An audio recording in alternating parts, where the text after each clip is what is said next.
Future है।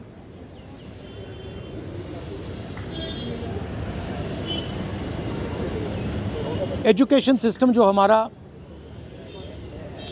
हमारी शान हुआ करती थी, पूरी दुनिया में एक्नॉलेज था कि हिंदुस्तान का एजुकेशन सिस्टम बहुत बढ़िया है, उस पर सालों से आक्रमण हो रहा है, उसको कैप्चर किया जा रहा है, उसको प्राइवेटाइज किया जा रहा है,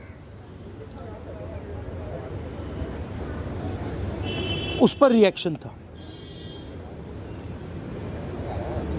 बेरोजगारी पर रिएक्शन था और जो हिंदुस्तान का जो आज हालत है, जो सिचुएशन है, उस पर रिएक्शन था। प्रधान एक सिंबल है, करप्शन का सिंबल, एजुकेशन सिस्टम के डिस्ट्रक्शन का सिंबल, इनकॉम्पिटेंस का सिंबल। उसको तो जाना ही था और अच्छा है कि वो गया, बट अब कॉन्क्रीट स्टेप्स एजुकेशन सिस्टम को बदलने की सरकार को लेने पड़ेंगे। बहुत बड़ा मुद्दा है आरएसएस का जो कैप्चर है हिंदुस्तान के सिस्टम पर, एजुकेशन सिस्टम पर। अगर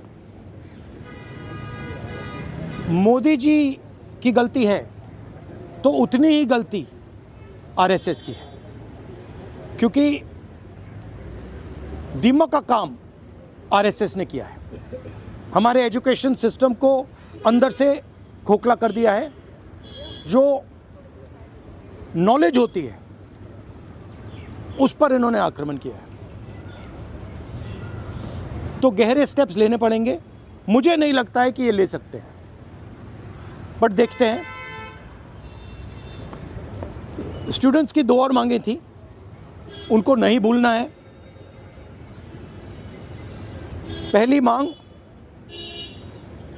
जिन लोगों ने स्टूडेंट्स पर आक्रमण किया, अटैक किया, मारा, इम्प्लीमेंटर्स एंड ऑर्गेनाइजर्स, दोनों पर कार्रवाई होनी चाहिए और विजिबल कार्रवाई होनी चाहिए। स्टूडेंट्स को दिखना चाहिए कि ये लोग इस कारण पनिश हुए हैं। और दूसरी बात, जो मेन ऑपरेटर हैं सिस्टम के, नरेंद्र मोदी जी, उनको हिंदुस्तान के स्टूडेंट्स से अपोलोजाइज करना चाहिए। तो ये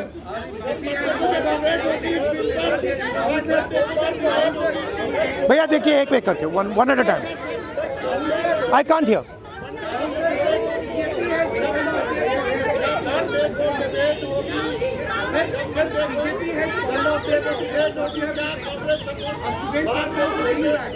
Okay, please, one at a time. I can't answer otherwise.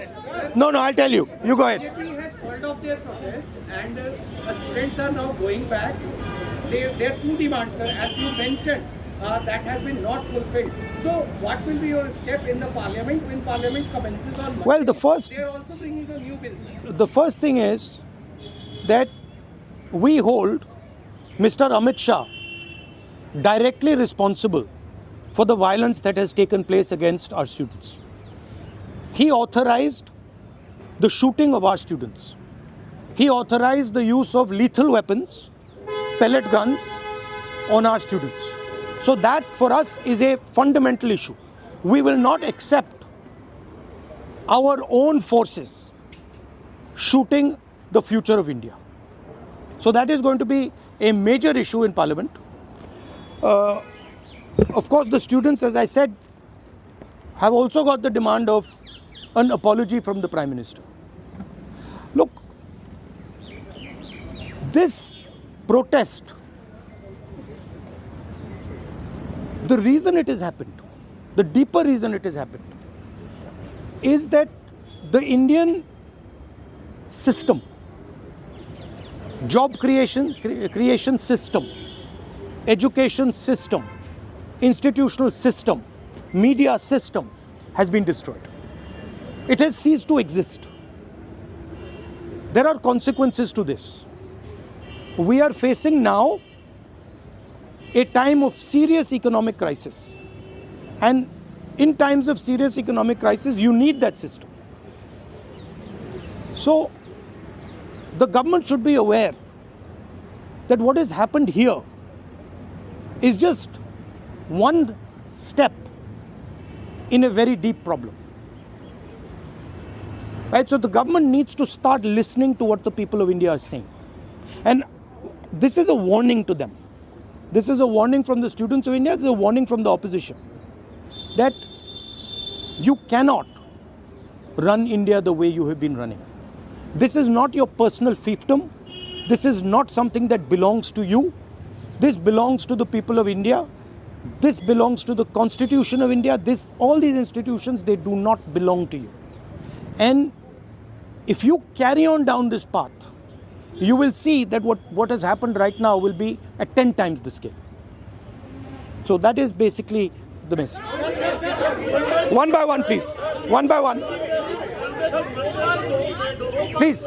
सोमवार को बिल जब आएगा, सोमवार को बिल आने की बात सरकार की कही जा रही है कि इसको और स्ट्रिंग करने के लिए और मजबूत बनाने के लिए आएगी। तो क्या पहले आप लोग की मांग ये रहेगी कि पीएम पहले माफी मांगे, उसके बाद ही आप लोग चर्चा में हिस्सा लेंगे या उसको बिगाड़ कोई रास्ता? देखिए, इसमें हमारा कांग्रेस पार्टी का सेंट्रल प्रिंसिपल है कि हम ये जो सवाल हैं, हमारी जो मीटिंग होती है ऑपोजिशन के साथ, उस मीटिंग में हम रेज करते हैं और जो ऑपोजिशन का कंसेंसस बनता है उस पर हम डिसीजन लेते हैं पार्लियामेंट में. That is our discipline, that is our way of functioning. तो I cannot answer this question right now.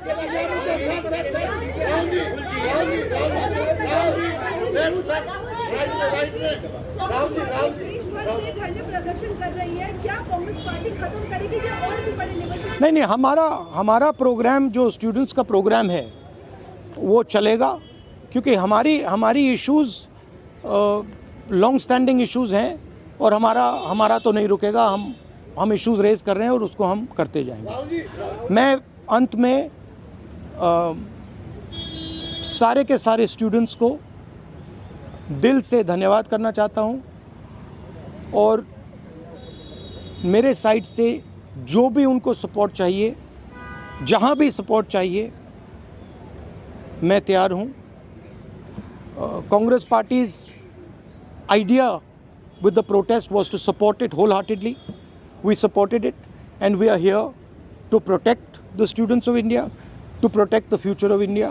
As I said, this is a fight between the past, which is Narendra Modi and the RSS, and the future of India. And we are very confident that the future of India will defeat the past. Thank you very much.